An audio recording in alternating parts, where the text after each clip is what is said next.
एक बार अत्याचार मच गया। दो राक्षस, एक का नाम शुंभ है, एक का नाम निशुंभ, देवताओं को परेशान करने लगे। हाहाकार मच गया। अरे शुंभ निशुंभ ने इतनी साधना की, इंद्र के राजगद्दी को भी छीन लिया। देवता भाग गए।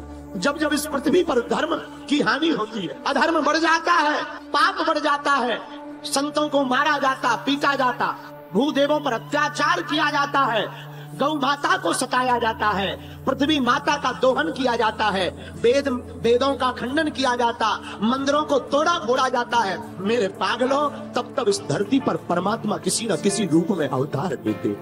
भगवान आते ही किसी लिए, भगवान धर्म की रक्षा के लिए प्रकट होते।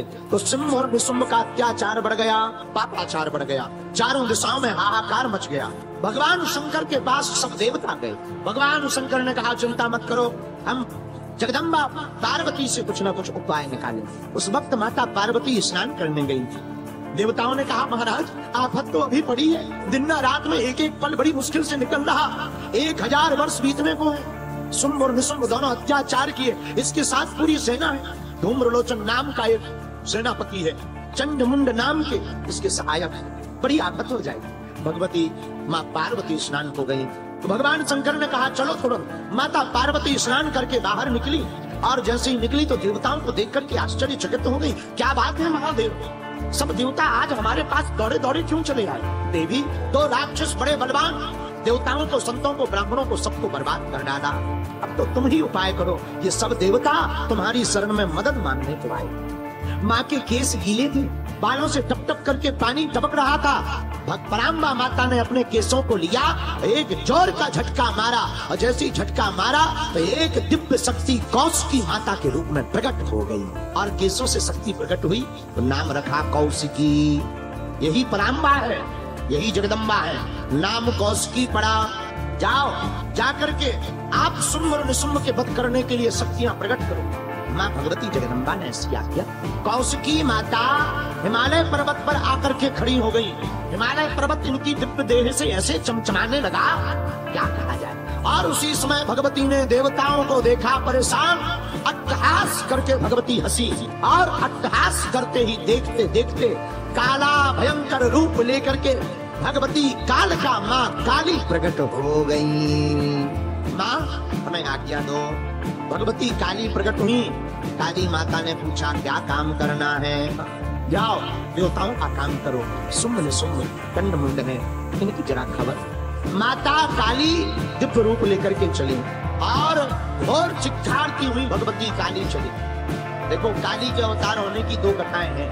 एक तो कौशिकी माता के अट्टहास से प्रकट हुई काली, एक भगवान शंकर के कंठ से निकली। एक दारुक नाम का राक्षस था, उससे सभी परेशान, चंडमुंड से सभी परेशान, शुंभ निशुंभ से सभी परेशान।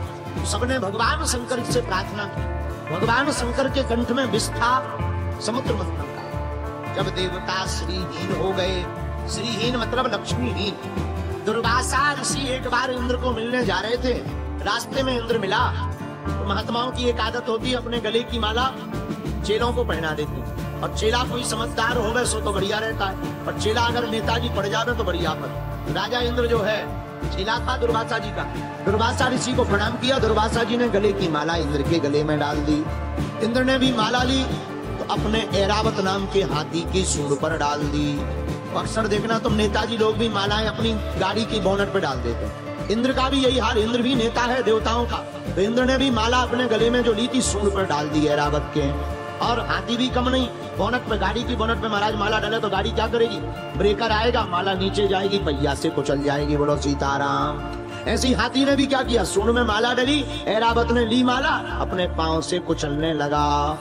दुर्वासा ऋषि जी को क्रोध आ गया, गुस्सा आ गई है महाराज। दुर्वासा जी को क्रोध आ गया, जाओ इंद्र, तुमने हमारे प्रसाद का अपमान किया है, जाओ देवराज इंद्र तुम श्रीहीन हो जाओ, लक्ष्मीहीन हो जाओ, तुम्हारे स्वर्ग की जितनी लक्ष्मी है सब समुद्र में चली जाए। और इंद्र श्रीहीन हो गए, पूरी लक्ष्मी समुद्र में चली गई। देवता परेशान हो गए, अब कैसे लक्ष्मी वापस मिले? एक ही उपाय है, क्या समुद्र मंथन अगर किया जाए तो लक्ष्मी वापस आ सकती। समुद्र मंथन किया। अब समुद्र मंथन के लिए चाहिए नाग, जिसकी कढ़नियां बनाई जाए, मथानी बनाई जाए पर्वत की, तो पर्वत कौन सा? मंदराचल नाम का पर्वत उठाया गया। अब कढ़निया किसको बनाई जाए, रस्सी किसको बनाया जाए? अब इतनी बड़ी मजबूत रस्सी तो बड़ी मुश्किल है। तो देवताओं ने कहा भाई बासुकी नामक नाग है, रस्सी उनकी बनाई जाए।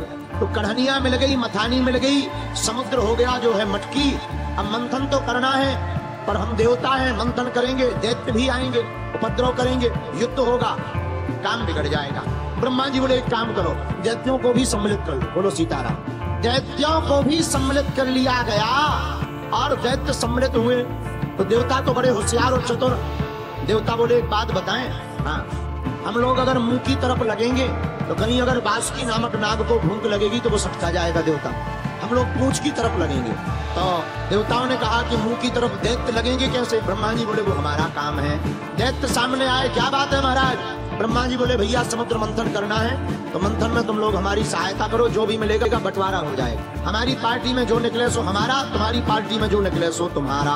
दैत्य बोले ठीक है हम तैयार हैं, जब मिलने वाली बात है तो हम तैयार हैं। लेकिन देवता बोले सुनो, हम हैं बड़े बाप के बेटा, मुंह की तरफ हम लगेंगे, पूंछ की तरफ तुम्हें लगना पड़े।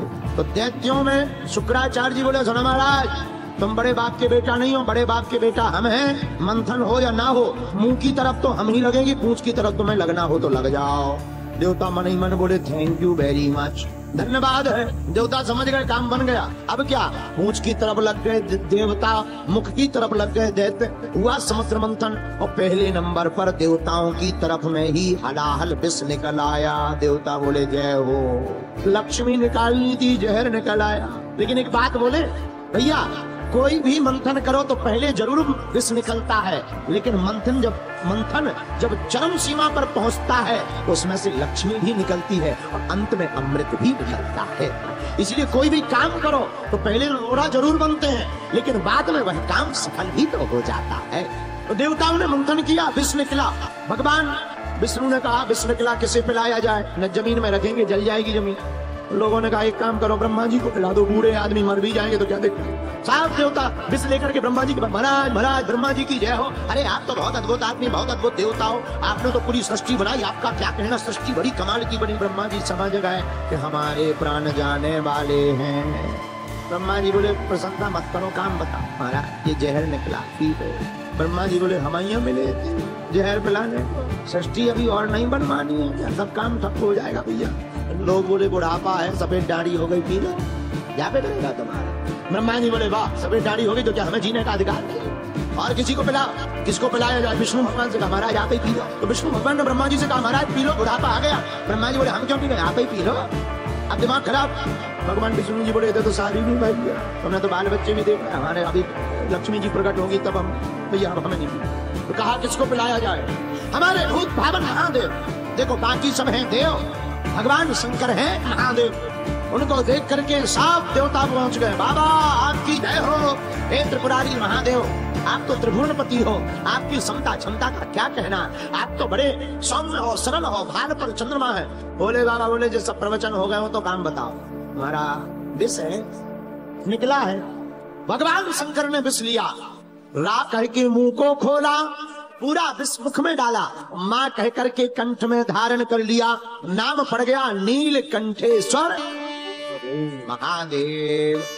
अब जब विष कंठ में बैठ गया, नीला पड़ गया और देवताओं के ऊपर जब अत्याचार मचा, चंड और मुंड का, दारुण नाम के राक्षसों का, तब भगवान शंकर ने भगवती प्राम्बा जगदम्बा अर्धनारेश्वर के स्वरूप में जो भगवान शंकर हैं, उन्होंने अपने विष को इकट्ठा किया और एक शक्ति का निर्माण किया।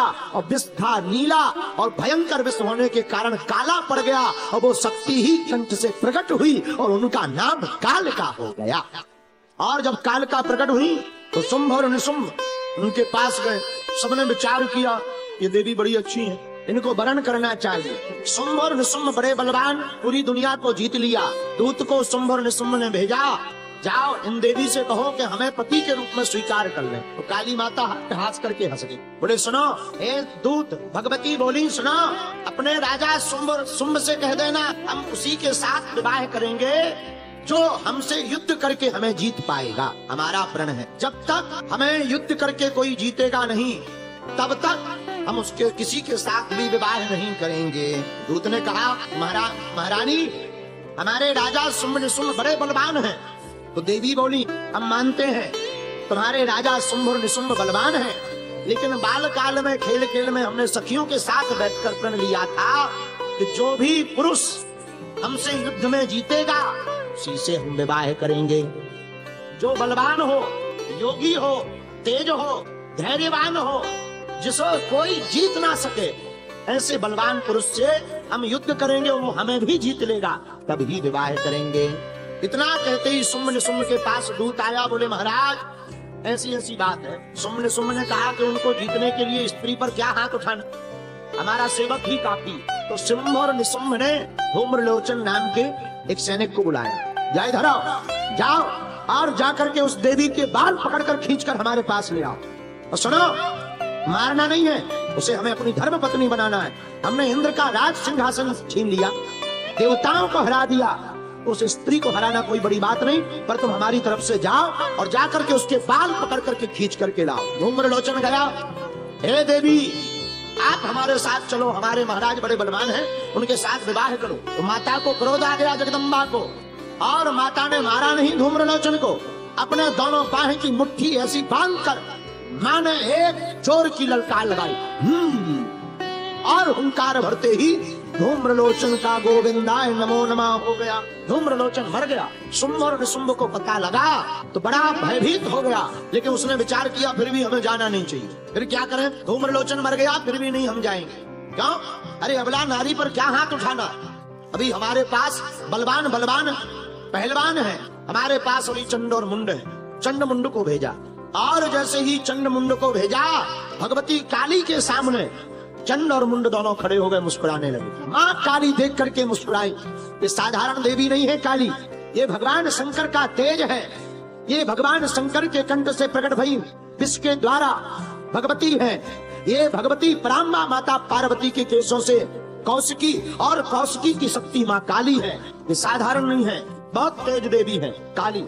और चंड और मुंड माँ काली के सामने खड़े हो गए। भगवती ने देखा, कौन हो तुम? इन्होंने हाथ जोड़कर कहा, देवी हमारा नाम चंड है, इनका नाम मुंड है, या तो आप चलो नहीं तो हमें हाथ उठाने पड़ेंगे, आप स्त्री हो, हम छोड़ रहे। भगवती काली को गुस्सा आ गया, बोले हमने तुम्हारे राजा को बुलाया और बार बार ये सैनिकों को भेज करके हमारा उपहास कर रहा, या तो अब राजा आए वरना मैं आकर के समूल अमरावती पूरी नगरी को जला दूंगी और शुंभ और निशुंभ को मार डालूंगी। भगवती काली ने चंड और मुंड के दोनों के सिर पकड़ करके अट्टहास करके काट डाला, और दोनों के सिर लेकर के पराम्बा के चरणों में डाल दिया। पराम्बा बहुत खुश हुई और कहा कि जो भी नवरात्रि में अथवा किसी भी संकट के समय भगवती भद्रकाली का ध्यान करेगा, वो कैसी भी विपत्ति में पड़ जाए, माँ भद्रकाली उसका आकर के रक्षा करेंगी।